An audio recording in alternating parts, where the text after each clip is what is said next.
The following is a presentation of the Mat Talk Podcast Network.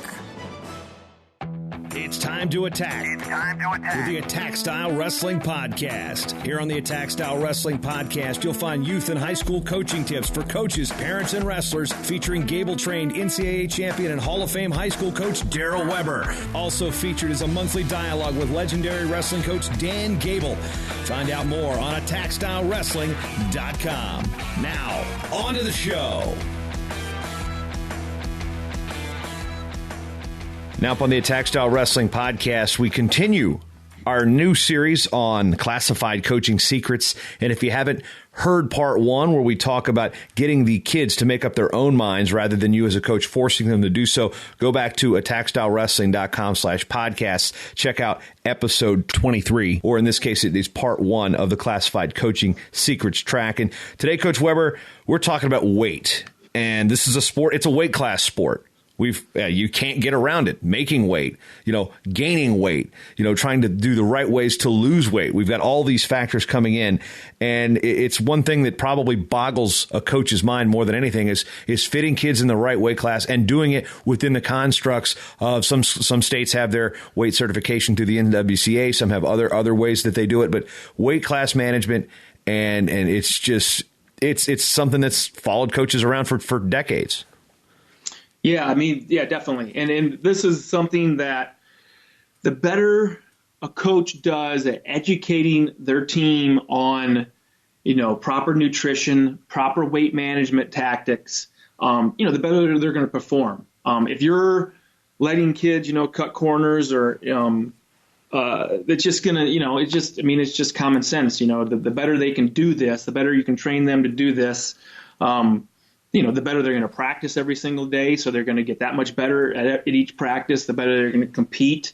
Just the probably the better grades they're going to get. Just all around it's an important topic to tackle. And there's a couple things, couple little things that I think a lot of the good coaches.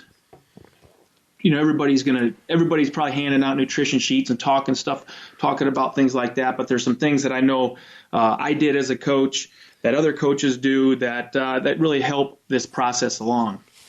Well, let's just go back to your background while at Don Bosco in Iowa and then to the University of Iowa.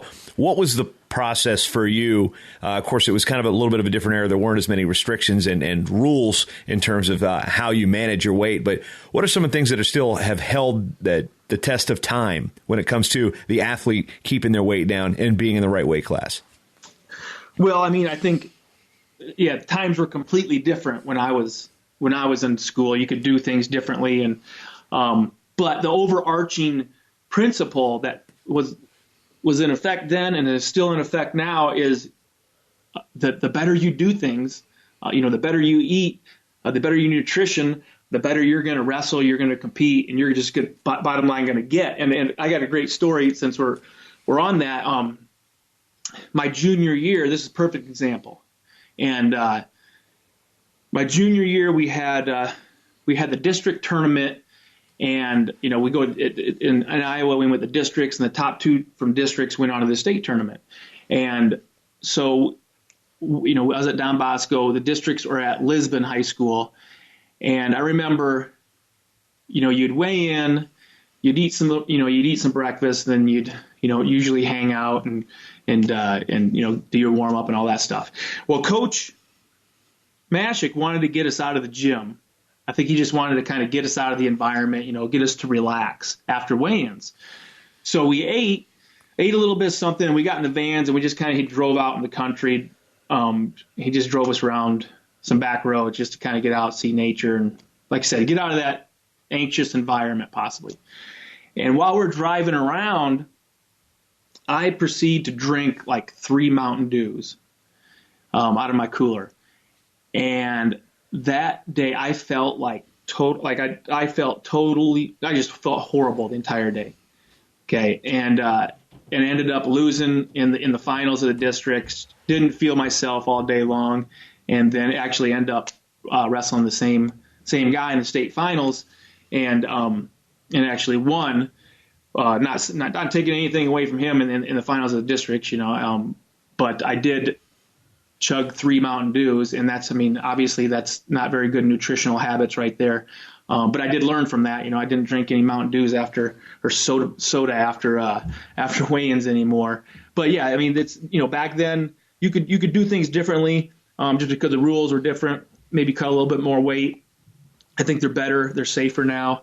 But regardless, good nutrition rules the day in either scenario. It had to be tough getting into that Iowa room, too, knowing how much of an affinity Coach Gable had for Mountain Dew. Yeah, Mountain Dew here and there is all right, but after you've cut a bunch of weight and you haven't got much water in you, and you put that in your system, I don't know how beneficial that is. I don't know. I can't tell you the last time I had a leaded Mountain Dew because I don't drink the hard stuff, the full flavor stuff anymore. So it's just I'm longing for that sugar rush. But I didn't have to do it much as a wrestler because my wrestling career wasn't really much to write home about. But as we talk about managing the weight class, and you make a point when it comes to practicing that you kind of got to mimic the way you're going to wrestle, and that includes something as simple as when you're trying to drop weight, you're not doing it with the heavy sweats and now the plastics are banned, but they were used back in the day. You're not doing that while you're actually practicing. Maybe while you're running, you're loading up on sweats, but when the actual practice time comes around, that's a no-no. Yeah, you've got to know that. You got to understand and make sure that you use practice is to get better. Practice is not to flounder around in a bunch of sweats and just try to lose weight.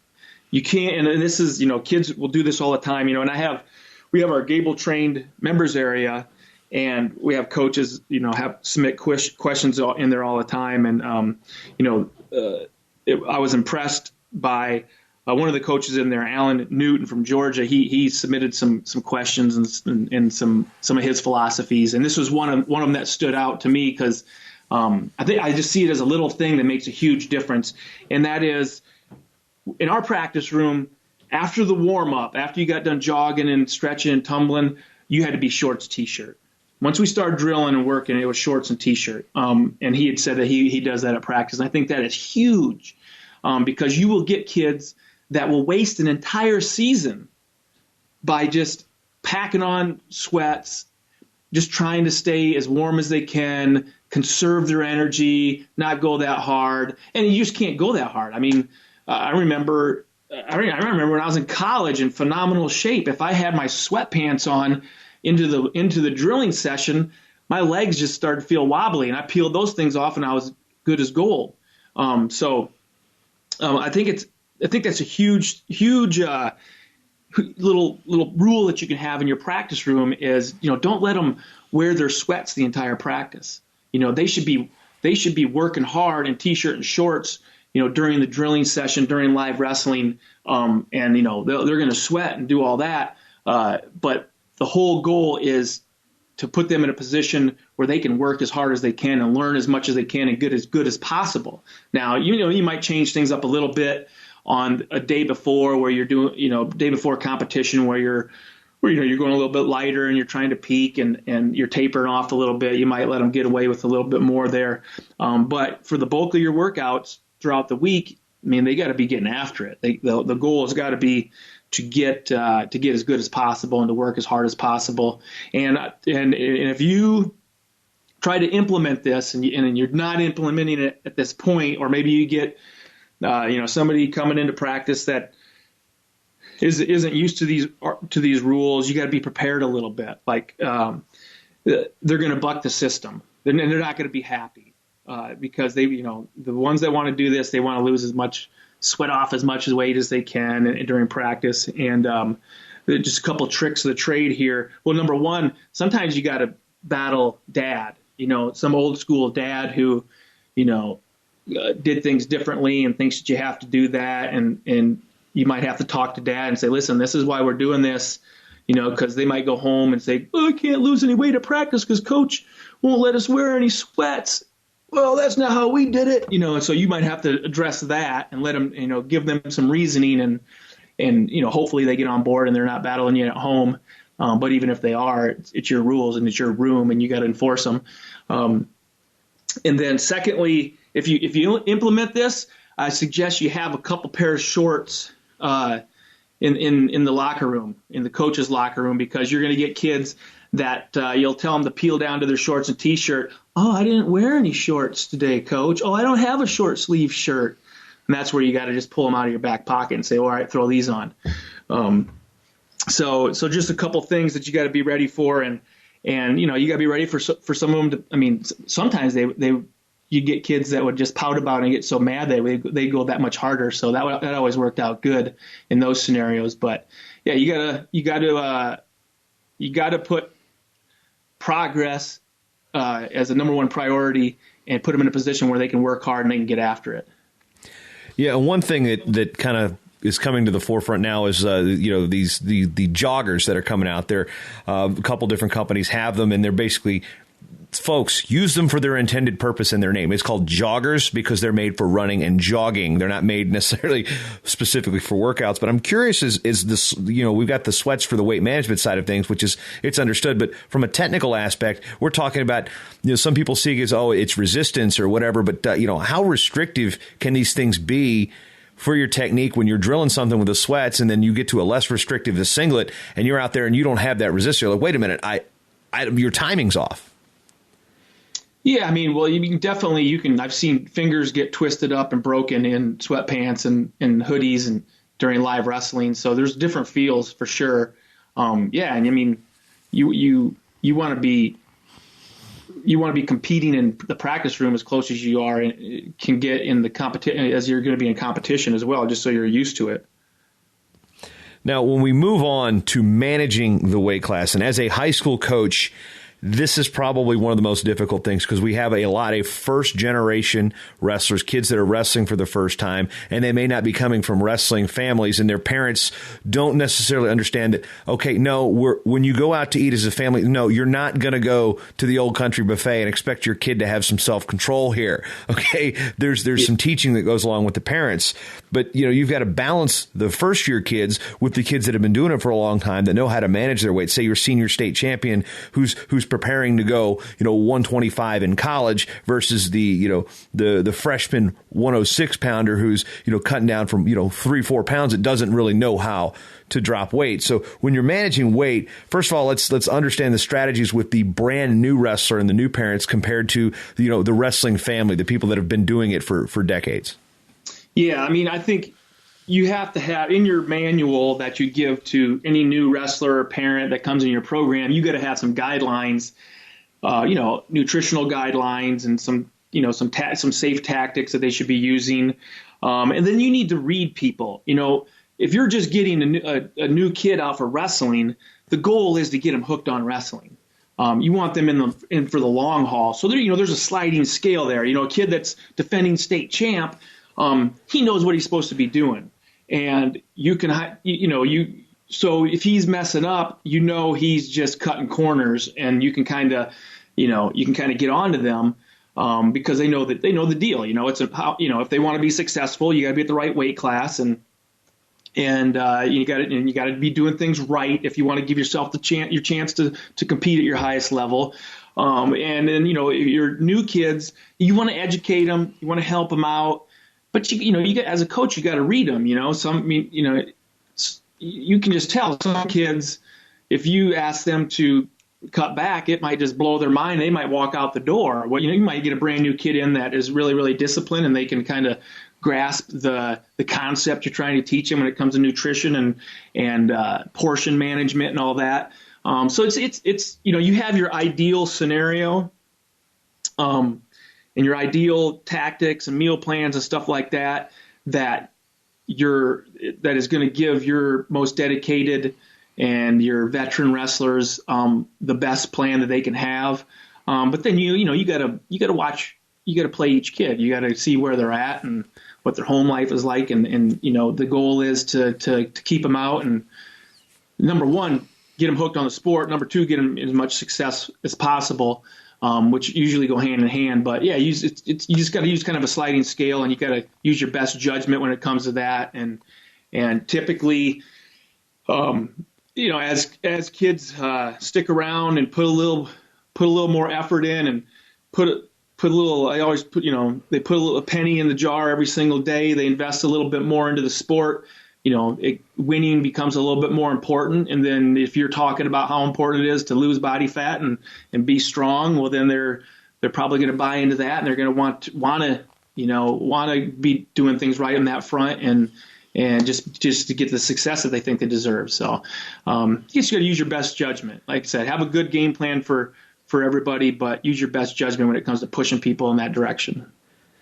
One key part of weight management isn't necessarily all about the food and running and sweating. It's actually the actual weights, the lifting of the weights, and kids coming in saying, okay, they don't want to lift weights because they don't want to get too big because the weight cut might be too hard. And you've got experience where you've seen the exact opposite in this case.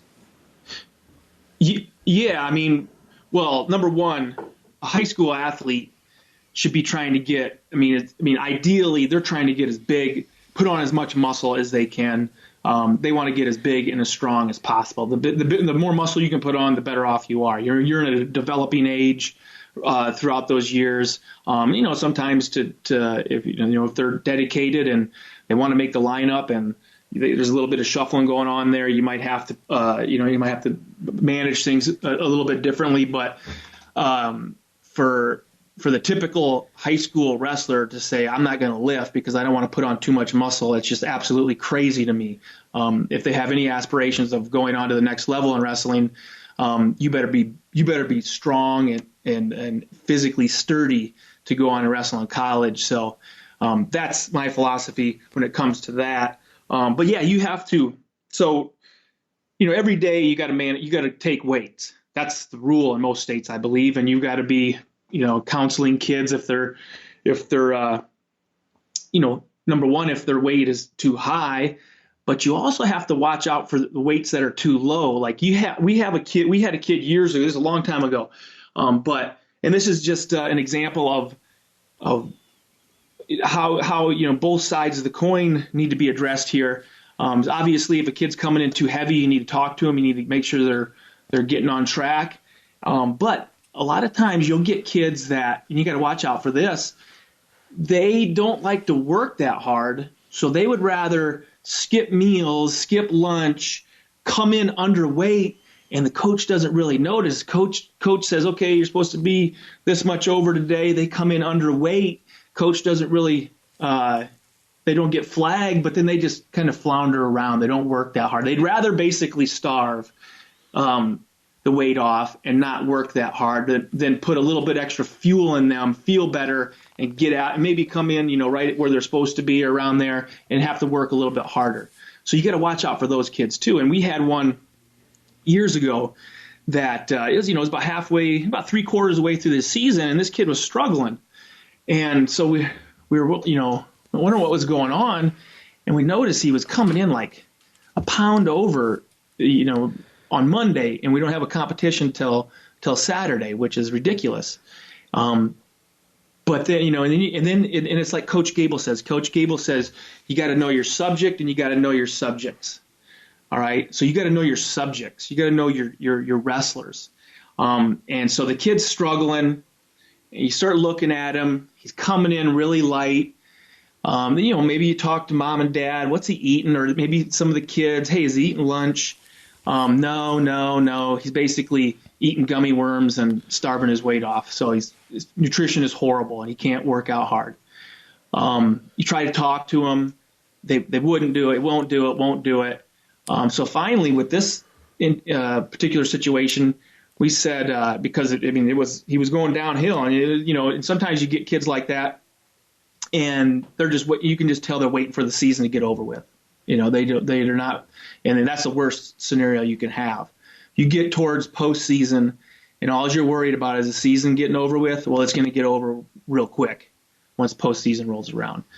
So we told this young man, we said, okay, after we tried to coach him up for a while, and he wouldn't come around, said, okay, if you don't show up at X weight, this healthy weight. We're not going to let you practice. We're going to make you go lift weights with Coach so and so. What? Oh, and he bucked. and came in and tested us and came in, way underweight. And we said, okay, obviously, you're not eating. So let's go get something to eat and go lift weights. And he did that about one day, and then he started eating a little bit more, and started coming to practice where he was supposed to. And then, a week later, miraculously, he's telling everybody how great he feels and how much energy he's got. And that kid went on to place really high in the state tournament for us. So as we wrap up this particular episode where we're talking about weight management and various different cases with it, with, more or less preventing the wrong ways of doing things. And that involves Coach Weber's personal philosophy, which he borrows from Alan Newton of Gable Trained from down in Georgia, about no sweats in practice, no layers of sweatpants in practice, and having the right mindset in dealing with new parents, old parents within the sport, and making sure that you're aware of what the kids are weighing and how to manage that on a day-to-day basis. So, final talking points or some takeaways that we can have about our weight management discussion today here on the Attack Style Wrestling Podcast, Coach. Yeah, I think you got to have. As a coach, you should know the best practices, and you've got to do everything you can to get them, get each of these wrestlers on track, because you're going to have both sides of the coin. You might have ones that aren't disciplined and they come in overweight because they're eating bad foods. Well, you got to continually talk to them and try to mold them in the right direction. And you might, like I said, you might have kids that are coming in the other side where they're not eating, so that they can come in close to weight and not have to work that hard. And basically you got to keep an eye out for anything varying too far from the ideal situation. And you need to try to, because like you said, weight management is a part of this sport, and if you, as a coach, can get your team dialed in on this front, I call nutrition the secret weapon, because most people just don't pay that much attention to it. They let things slide. Where if you can get an athlete or a team dialed in to eating right, managing their weight properly, and doing all those things right, man, it can just take them to another level real quick.